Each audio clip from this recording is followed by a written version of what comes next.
என்னன்பான இனிய உறவுகளுக்கு என் சின்ன மருமகள அடிபட்டுருதுங்க. போஸ்னால பார்த்தீங்கன்னா பட்டாசு வெடிச்சு வச்சுறாங்க இல்லையா, அதனால் ஆஸ்பத்திரி கொண்டு போயிடுறாங்க. செக்கப் பண்ணிவிட்டு டாக்டர் என்ன பண்ணுறாங்க, பாவங்க பிள்ளைத்தாச்சி இப்படி ஆக்கிட்டீங்களே அப்படிங்கிறாங்க. இல்லை மேடம், அவங்க தெரியாமல் இந்த மாதிரி நடந்துருச்சு, என்னாச்சு, என் பொண்டாட்டிக்கு ஒன்றும் இல்லையே அப்படின்னு எல்லாரும் தவிச்சு ஆவலோட கேட்டுட்ருக்காங்க. அப்போ தான் ஒன்றும் இல்லைங்க, உங்களுக்கு அதிர்ஷ்டவசமாக உங்கள் மனைவி வயிற்றில் இருக்க குழந்தைகளுக்கு எந்த ஆபத்தும் இல்லை அப்படிங்கிறாங்க. என்னது குழந்தைங்களா அப்படிங்கிறாங்களா? என்ன குழந்தைகளன்னா ஆச்சரியமாக கேட்குறீங்க, அவங்க வயிற்றில் இருக்கிறது ரெட்டை குழந்தைங்க, 2 குழந்தைகளும் ஆரோக்கியமாக இருக்காங்க அப்படின்னு சொன்னோன்னே தூக்கி வாரி போடுது. பாட்டி இருந்துட்டு ஐயோ உண்மையை போட்டு உடச்சிட்டாலே, அந்த ஆஸ்பத்திரி கொண்டு போயிருந்தாலாவது மறைச்சிருப்பா, இவன் அவசரத்தில் எங்கே கூட்டியாந்துட்டானே அப்படின்னு நினைக்கிறாங்க பாட்டி. அடுத்து பார்த்தா தமிழ்ச்செல்விக்கும் காதில் விழுங்குது. என்னது ரெட்டை குழந்தையா அப்படின்னு சொல்லிட்டு எந்திரிக்க பார்க்குறாங்க.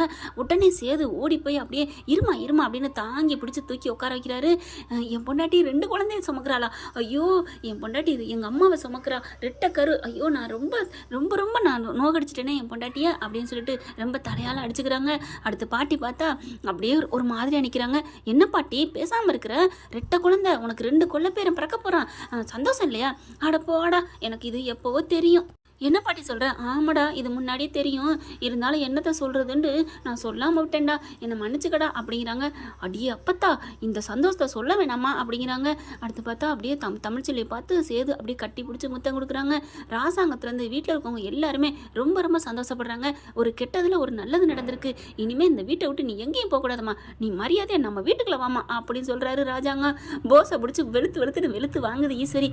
என்னடா ஏதாவது உருப்படியாக பண்ணுறியா பாரு, இப்போ நீ பண்ணதுனால உள்ளுக்க வரப்போறா, ரெட்டை கருவை சுமக்கிறாளாம். ஐயோ ஒரு புள்ள பெத்தாலே இவளை பிடிக்க முடியாதே, அம்மா விடுமா, அந்த ரெட்டை பிள்ளையில எப்படியாவது இல்லாமல் பண்ணணுமா அப்படிங்கிறாங்க.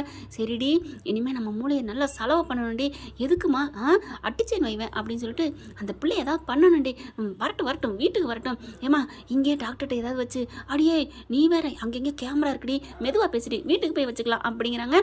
என்ன ஃப்ரெண்ட், இந்த ஈஸ்வரியும் சித்ராவும் என்ன பண்ணலாம் கமெண்ட்ஸில் சொல்லிடுங்க. இந்த பதிவு உங்களுக்கு பிடிச்சிருந்துச்சுன்னா உங்கள் பொண்ணான கையில் ஒரு லைக்கை போட்டு சப்ஸ்கிரைப் பண்ணிடுங்க. Thank you friends. இது நம்மளோட கற்பனை கதை தான் ஃப்ரெண்ட்ஸ்.